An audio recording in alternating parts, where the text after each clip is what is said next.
my biggest advice after that whole process was to show up every day for yourself. It doesn't have to be big, but if you show up every day and work at your craft every day, it becomes a habit.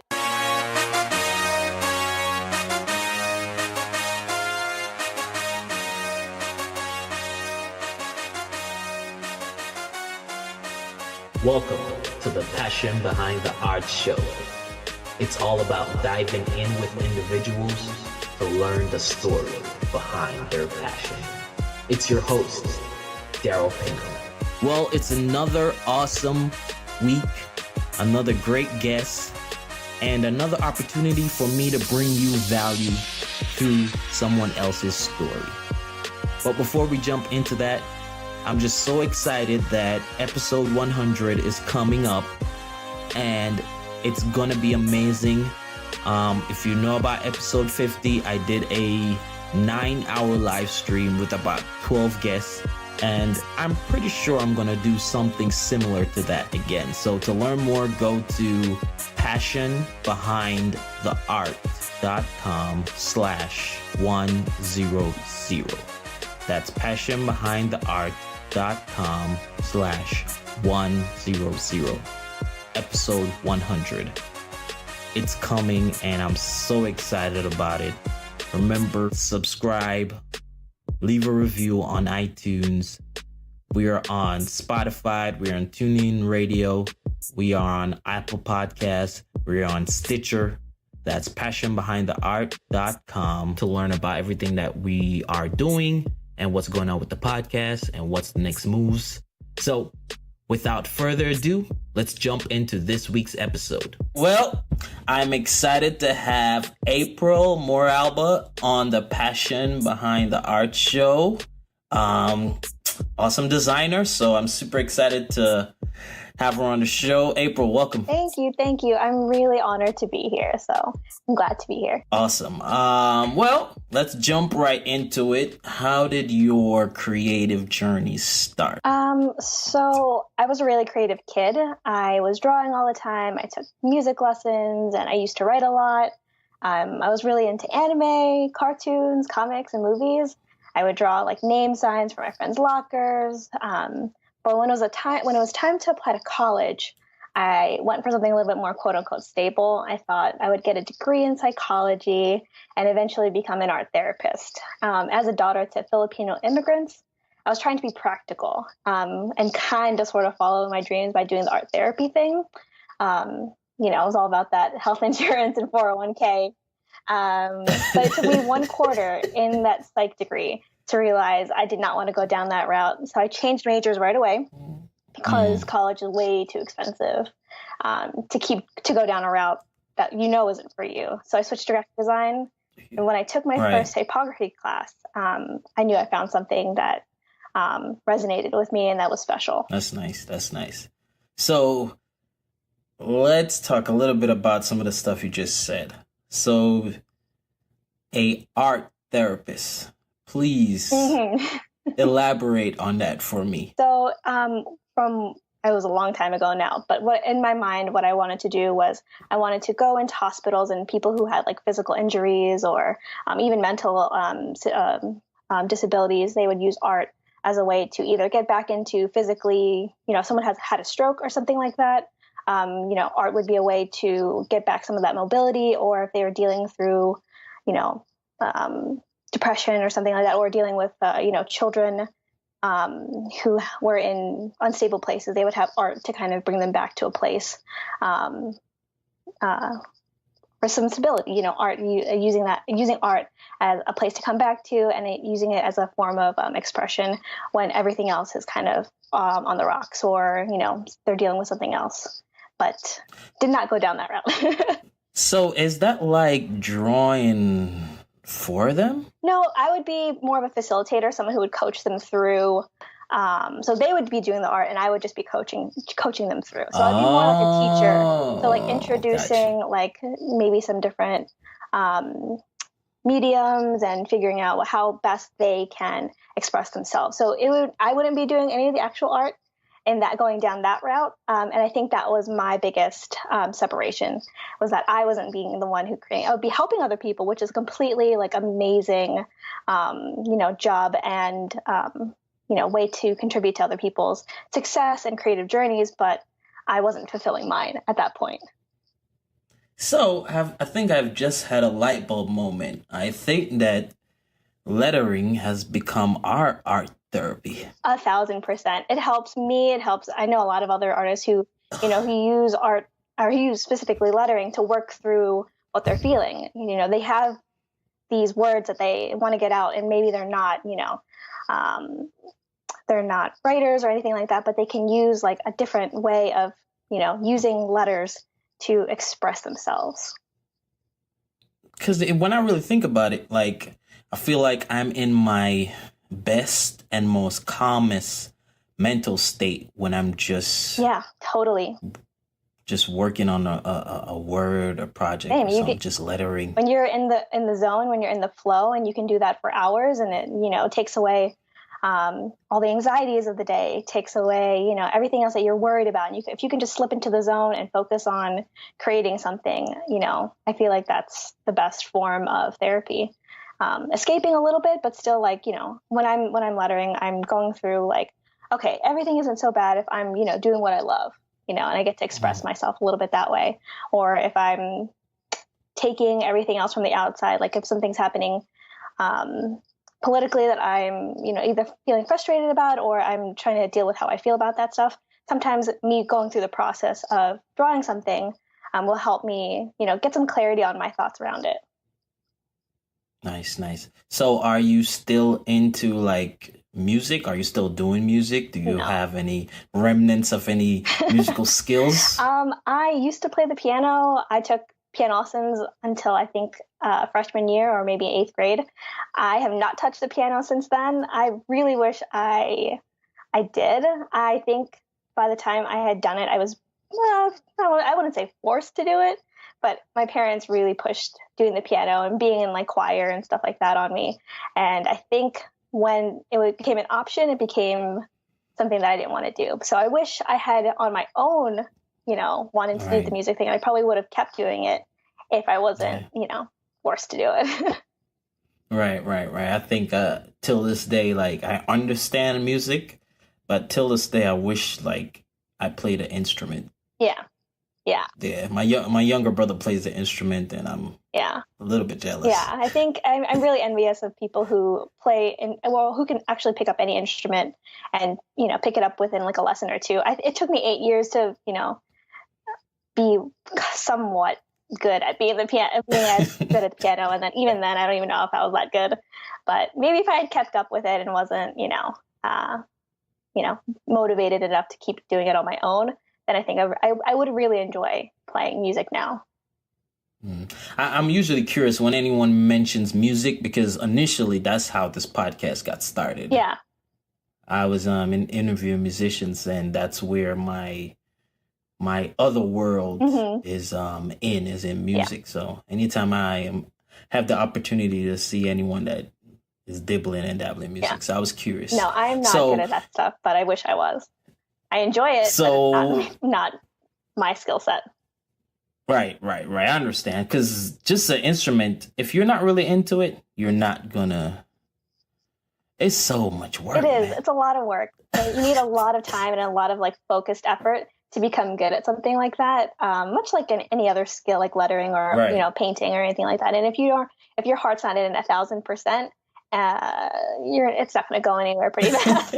It's true.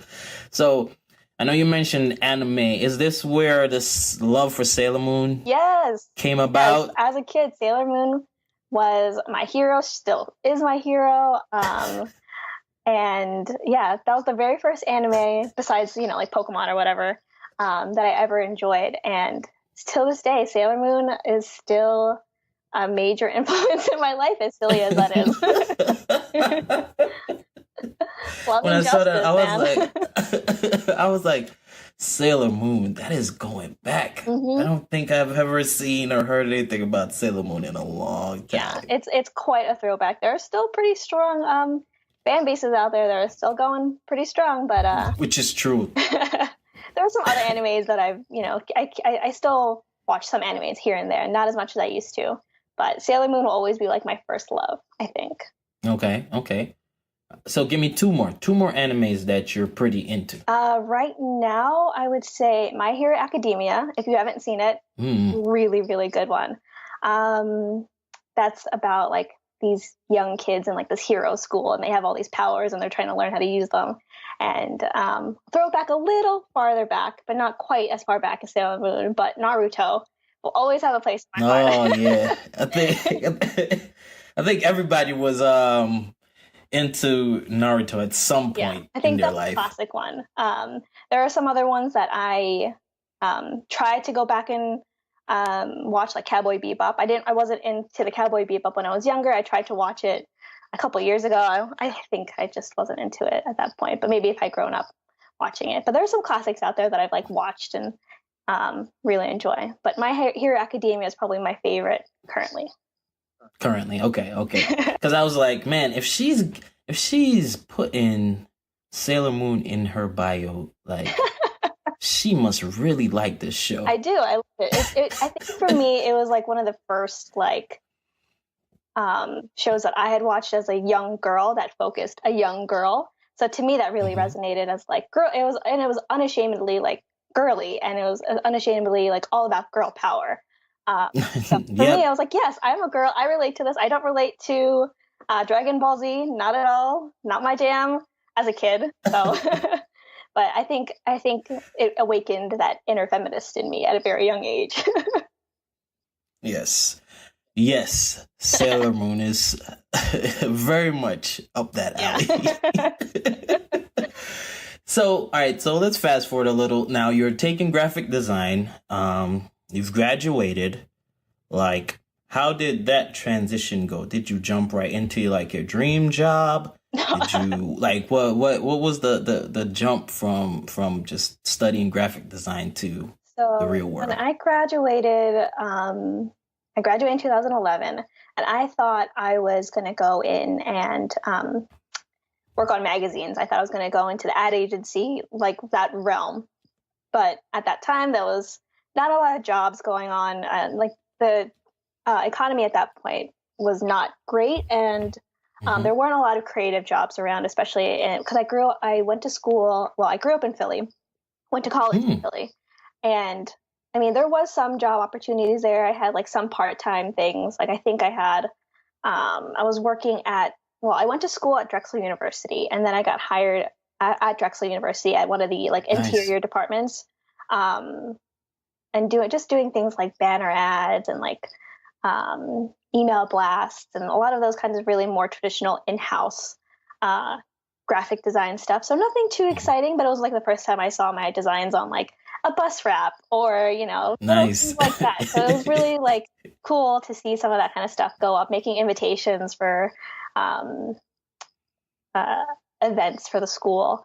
And I got to work with like the print vendors, and I learned how to communicate with those kinds of vendors at that point.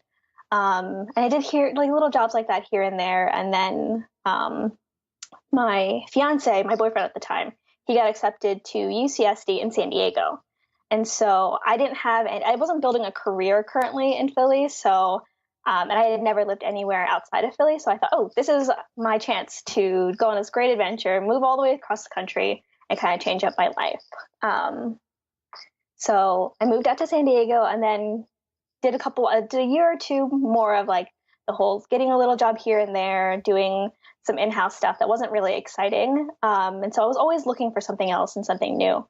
And then I got a job at a letterpress boutique.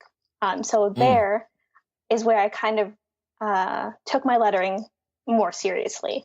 So I got to work on wedding invitations. I got to work on stationery stuff, but the place where I really started to learn at my love for lettering was in greeting card design, actually.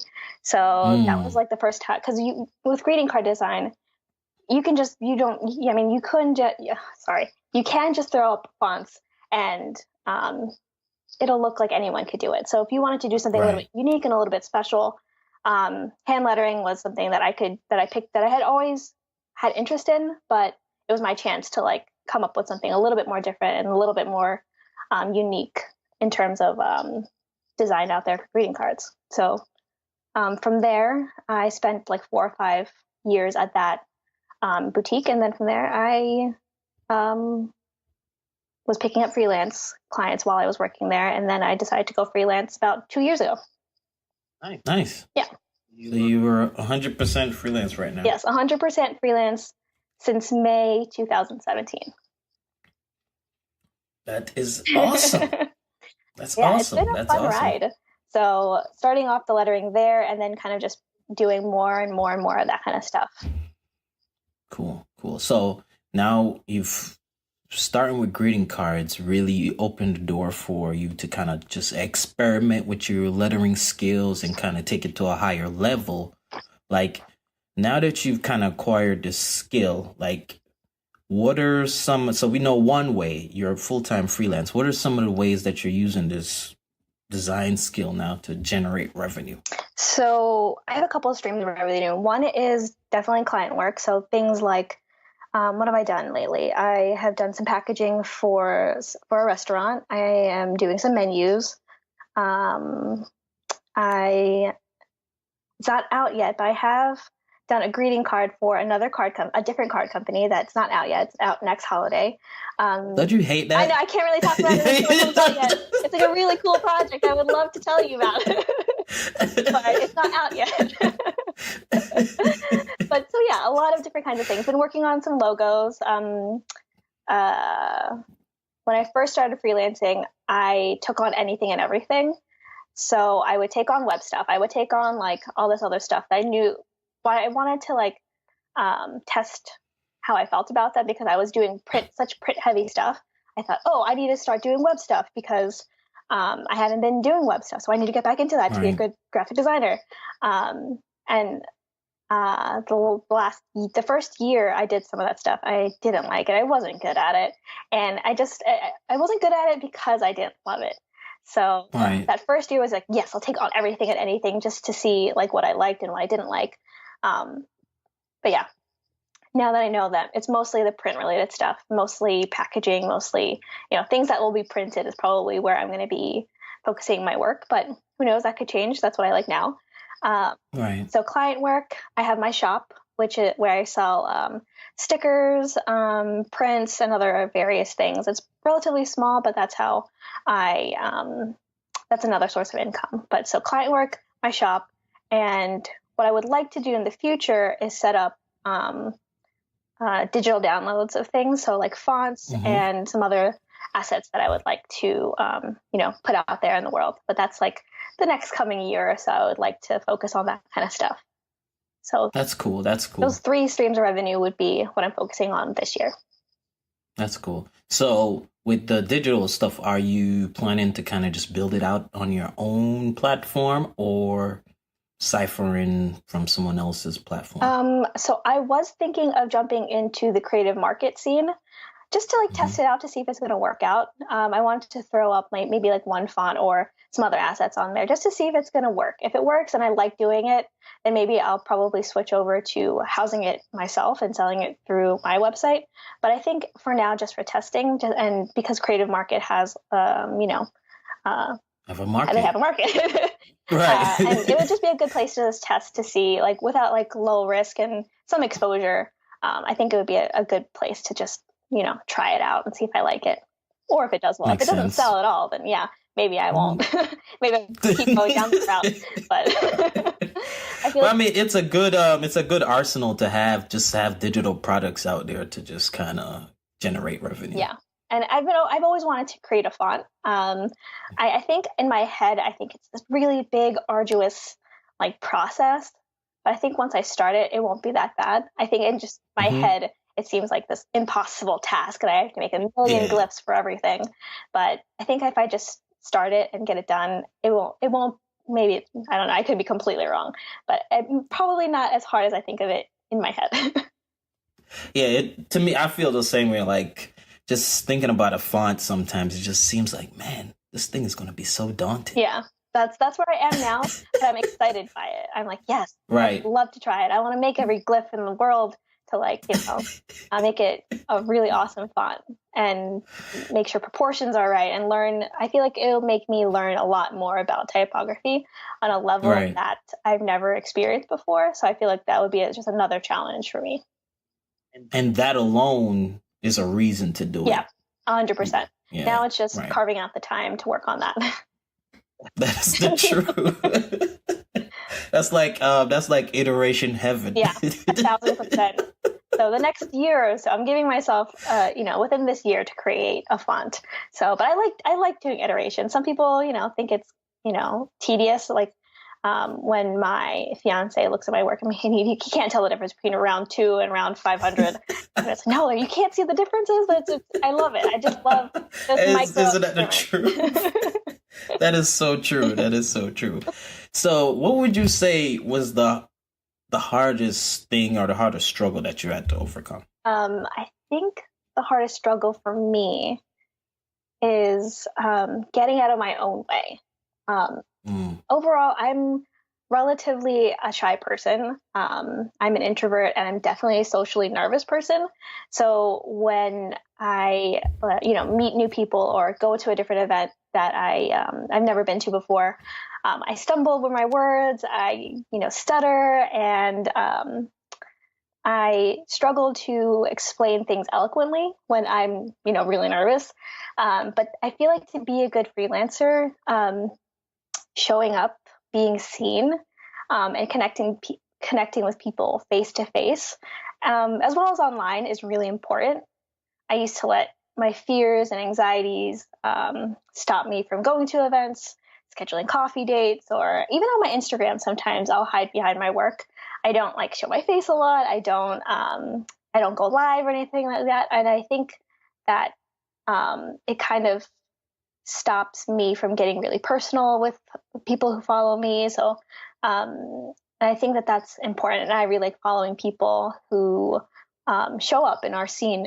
I like knowing a little bit more about the people that I'm following, and not just their work. I mean, I follow them for their work, but there are some people who, because I know a little bit more about them, it gives me some context to their work. Mm-hmm. And I feel like I need to work on that. And that's something that's I've struggled with, but I think I'm getting better at, just slowly. Nice.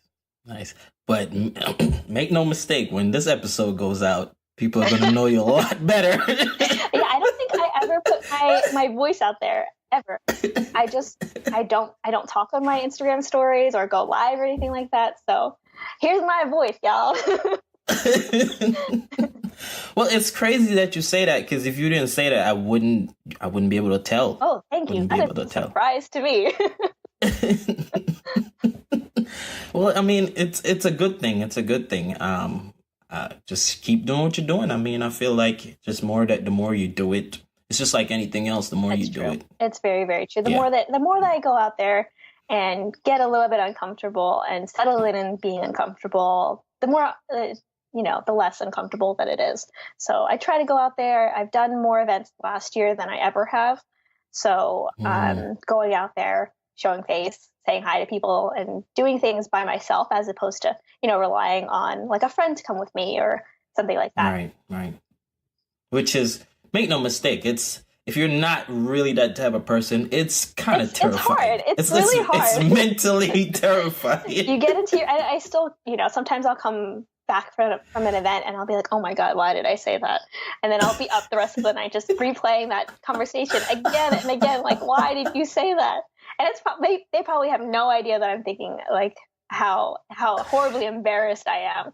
But yeah, that's how I spend my time some days. Been there. I totally get it. So who are some of the people that kind of, was a shoulder to lean on, gave you support, gave you just kind of enthusiasm and just through this journey? In one sense, my parents have always wanted me to have the best life possible. When I wanted to change careers and go towards the design route as opposed to something a little bit more practical, we butted heads a lot. And it was only, now looking back on it, I know that they only did it because they were looking out for me. They might not have said the things that I had wanted them to say in the moment. But I know that everything that they said was coming from a place of love. And even though they didn't understand design, they still helped as much as they could in terms of like helping me get through school. And, you know, if I didn't have supplies, then they would help me buy supplies or something like that. So I think my parents, even though we had a rocky start to in the beginning of my design career, I couldn't have done it without them. And they understand now that this is what I love and I can succeed at it. So they're okay with me doing this. And second of all, awesome. My fiance, because I am like a socially anxious person and I'm anxious in general, he's helped me through, you know, being a freelancer. There's a lot of ups and downs. There's a lot of rocky times. There are some days where, you know, I feel like a failure and I feel like there's a lot of like self-doubt. So he's there as a support to me to make me feel like I'm not going crazy and that I'm not worthless and that this imposter syndrome is just all in my head. So my parents and my fiance are probably the two biggest supports I have. I have a lot of great creative friends too, just to put that in there, in San Diego. And I think it's important to have those kinds of people. I mean, it's great to have like your immediate family, but I think people who are doing what you're also doing, they're invaluable in terms of like, you know, getting exactly what you're doing. Right. I think, excuse me. I think the minute I built that circle, the people that understood design, the people that were in that creative arena, it changed my career like greatly. Yeah. Being surrounded by people who are working as hard as you do and understand your struggles and know what it's like to live that creative entrepreneur life is amazing, because then you have, you know, you can ask them questions that you might be too scared to ask someone else, or, you know, be a little bit more vulnerable. Like, I don't know what to do. It's almost tax season. And the first time I went through tax season, I reached out to some of these people like, I have to do what? Who are your contacts? Who's going to help me out? And you might not necessarily, you know, want to say that to someone who's been in it for, you know, a good couple of years. But if you have a friend who's kind of in it with you or just a couple of years ahead of you, then they can relate. And it's not so scary asking them. It's true. I'm there with you on that. I'm there with you. So what's that thing that you can't live without that's not your phone? That's not my phone. An iPad, does that count? Can I say that? Is that cheating? You can't say that. You may be the last person that I'm going to have say that. I have a feeling. I was like, oh, it's a little bit too typical. But okay, the iPad is my biggest tool. It's the tool that I use the most. And in like with Procreate and the Apple Pencil is just pretty invaluable. My French press, that's also very important to me. What else? I had one more thing and now I forget it. I think that's it. I'll go with my iPad and my French press. Coffee and the ability to draw and stuff. I thought you were going to say coffee, because the amount of times I see coffee going through your work and just in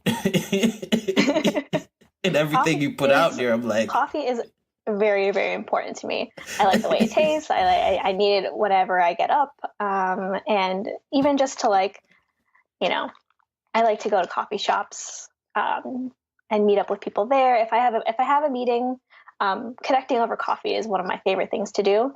And yeah, I just love the coffee culture. I like the process of making coffee. I used to make drip coffee, but that would just take too long. I'm not going to spend 30 minutes making coffee every day. Wow. Talk about patience. Yeah. I didn't have patience for that first thing in the morning. But yeah, my French press, I would say. Nice. And coffee grinder. So, coffee grinder. Yep. All right, I'll take those two. Because I think I've been on a roll with iPads. I noticed that, so I was like, I don't want to say it again. So I'll sneak in something else. Yeah, that's that. I'll take those two. So, book recommendations. What are some of your top books? So I have two, if I can do that. So one for fun and one for lettering. So Martina Fleur's Golden Secrets of Lettering is probably by far my favorite lettering book. There are a lot of other lettering books that I have, but I think her book is solid in terms of like it gives very practical tips. There are some books that I had that are like this is one style, and the rest of the book is just like blank pages for you to play on, which is great. But I think her book is just a really great resource in terms of like if you're beginning a letterer or if you are more advanced, and it just gives you more and more tips. And it doesn't just focus on lettering by itself. It also talks about like her career and how she gets clients and how to present her work in the best way possible. So I think overall, as a lettering artist, it has given me a lot of like just practical tips. So we'll go with cool. Golden Secrets of Lettering by Martina Floor. And then my second book recommendation is also kind of cheating because it's a trilogy. That's not really a trilogy right now because the third book is coming, but it's the King Killer Chronicles by Patrick Rothfuss. Okay. The first book is called Name of the Wind. So it's one of those books that it's about a hero's journey. So it has magic in it, has tragedy and comedy, and it's all about this kid finding his skills in the world. I think Patrick Rothfuss himself described the first book as a really long book about a boy trying to get into a library. So I don't know if that's enticing to you. But it is definitely one of my favorite books of all time. I listen to it every year, and every time it finishes, when I finish listening to both of those books, I get really sad and I miss it, and I miss it. He does such a good job of world building that I get totally immersed into it, and I just love being in that world. So these are you're listening. This is the audiobook you're listening to. So when I'm working, I like to listen to either podcasts or audiobooks. I don't like watching TV while I'm working. I think when I'm watching TV, I'm visually distracted. A lot of people like putting on the TV for the background, but I find it too distracting since I need my eyes and my hands to be doing one thing. If I keep looking at the TV, then I keep getting disrupted. But if I'm listening to something, then I get, all that content delivered just straight into my ears. Right. Okay. I'm intrigued about the second book recommendation. I would definitely recommend it if you are into fantasy. It's not super high fantasy, so it's not Tolkien level, but it's also not like Harry Potter where it's very base level fantasy. I love Harry Potter, but it's a little step above that, so it's a fun. Okay. Okay. Cool. So, what is the first hour of April's day like? I have been a night owl my entire life. My brain at midnight to 2:00 in the morning. That's like when I get the most like excited. I start thinking. My brain goes a million miles an hour at 12 to midnight. But I have been trying really hard, really hard to get up at like 6 or 7 o'clock in the morning. I usually get up at like 8 or 9, but I'm trying to change that because the days that I do wake up at 6 or 7 o'clock in the morning, I blow through my to-do list like really quickly and really efficiently. So by noon, 1 o'clock in the afternoon, I'm done. So I don't know why I can't do that. I mean, I know what the problem is. The problem is I can't get to bed until I can't get to bed. I don't understand who can be relaxed at 10 o'clock at night. I don't know. My brain just doesn't shut off. I don't know. I've tried a million different alarms. I've tried putting my alarm across the room. I've tried this one alarm where you have to like get up, take a picture of something, and then that turns off the alarm. And I set it for the bathroom. I'm like, okay, I'll get up and I'll take a picture of my sink. And I will still get up, turn off the alarm, take a picture of the sink, and then go back to bed. So I'm trying really hard. But on a good day, when I do wake up, the first thing I do is I get dressed to work out. I make coffee and breakfast. I take the dog out for a walk, and then I journal. And then I plan my day. So first hour, those things. Those are the things that I get done the first hour I wake up. Whether that's let me tell you at 6 o'clock in the morning or 9 o'clock. So let me tell you that what happens is the more often you get up early, the more you will start getting sleepy earlier.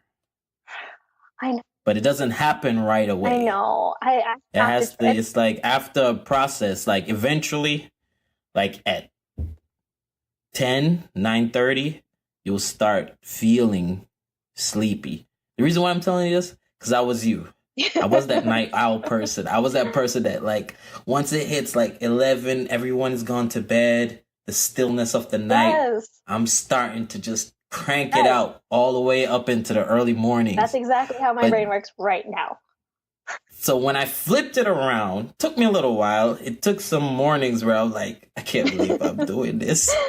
But now that I've flipped it around, my mental state is just so different. Different. I want what you have now. This is almost 2 years. Okay. This is almost 2 years. So it's not like I just started it a few months ago. It's almost 2 years. So it eventually, I say, as I said, like 21 days, within 21 days, you should be able to break any habit. Mm-hmm.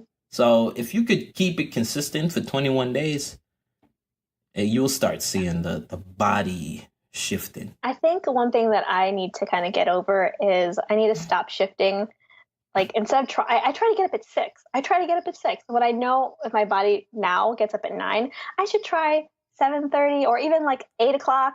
Just I need to go a little slower instead of gradually get there. Instead of, I think every day I set myself up for a failure because I'm a little too gung-ho about it. Like, I'm gonna get up at 6 and I'm gonna work out and I'm gonna do everything and I'll be, at my computer before 9 o'clock and then power through everything. I think it's just a little too gung-ho. I think I need to take a step back. You just gotta sometimes, take it gradual steps. Right. And I mean, like, I'm not like, you don't have to do it. But, like, I can tell anyone that was the night owl person, my mind and how it feels in the morning is completely different. Yeah. From how it feels when I used to stay up late. Yeah. And I work so much different and better. Yeah. I get little snippets of that when I do get up early. And I just know that if I were to do it consistently, it would change my entire life. My entire day. I think I'd be more consistent with all the good habits that I have. And now it's just a matter of sticking to it. I'm gonna do it. It's gonna happen. It's gonna happen. 21 days, you said? I can make 21 days. 21 days. I'll get back in 21 days. I'm marking it. So from January 31st. Yeah. I'm going to hit you up within 21 days. Hey, it's out there now. I can't not do it. I'm held accountable now. I've said it. That is the truth. So what's next? What's next for April? Hopefully more of the same stuff. I love what I'm doing right now. Hopefully I get more lettering projects in the future. I think dream projects that I would love to do is eventually I would love to do a book cover, specifically for like young adult or children's books. That's like the absolute dream. So hopefully that happens at some point and hopefully sometime soon. That would be great. And then, like I told you in earlier, for some personal projects, I would love to create that font this year. So those are my goals. Nice. I like those. So you've been doing freelance for a little while, and I feel like this question will help a lot of people out there. Like, how are you bringing in client flow? So like, how are you getting clients? So I'm really lucky in that most of my clients are referral based. So I like to think that I have a really great relationship with my clients, and that if I have a good relationship with my clients and I do a really great job, then they'll refer me to another person and then another person. And then even like vendors that I work with like printers, sometimes they'll even refer me to someone who needs someone if they reach out to them, just because they like working with me and I like working with them. So it becomes a process that kind of feeds back into itself. And Instagram and social media helps a little bit. I'll get, some work from there, but it's not like, some people think, oh, you have like X amount of followers. That means you must have work all the time. And that's not necessarily true when you are, freelance. It's like, I wish that was the case. And most of my clients were coming from Instagram, but I do get clients from there, but it's mostly referrals for me. Right. So what advice would you have for creatives out there?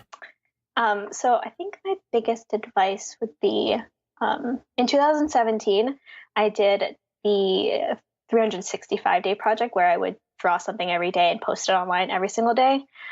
And it was definitely hard sometimes, and sometimes I would only spend 5 to 10 minutes, but drawing something, and then I would just put it up there, even if I thought it sucked or wasn't like to my level. But I was still posting something every single day. It got me over that perfectionist mentality really quick. But I think my biggest advice after that whole process was to show up every day for yourself. Right. It doesn't have to be big, but if you show up every day and work at your craft every day, it becomes a habit. And then working when you don't feel like it, it's not really a thing because you're just working because you have to work. You don't have to post every single day if you don't want to, but as long as you're showing up every single day, you'll gain confidence in yourself and you'll keep your tools sharp. Whether that be, if you're a designer, you're a letterer, you're a musician, as long as you show up for yourself and make sure you're incrementally improving yourself, then I think that's the biggest thing that you could do. I love that. Show up every day. Yep. Show up every day. Even if it's just for a little bit. Right. I'm there with you on that. So where can people go to learn about April, all that she's doing? So I'm at crashboomdesigns.com. On Instagram, crashboomdesigns. And Twitter. If you are on Twitter, I'm not that active on Twitter, but on Twitter, I'm April Moralba. Okay. Nice. Well, April, this has been awesome. It has been a true pleasure talking to you. Yeah, it's been so much fun. I'm so glad we got to do this. That's awesome. I'm glad to hear that. Well, I'm going to let you go, but I'm definitely keep in touch. Take care. Thank you so much for the opportunity to talk to you. Bye-bye. Thank you for listening to this week's episode. I hope it's been super valuable to you and you're now ready to take your audience building, your community growing to the next level to help you and help me build our empire, for lack of a better word, or just to build our thing. Remember to stop by iTunes, Passion Behind the Art, and leave a review and subscribe. It's very important to me. It helps the podcast grow and it makes me feel good to kind of hear from you guys, to know what you like about this podcast, what it's done for you. So jump on iTunes and subscribe and leave a review. Passion Behind the Art. Be blessed.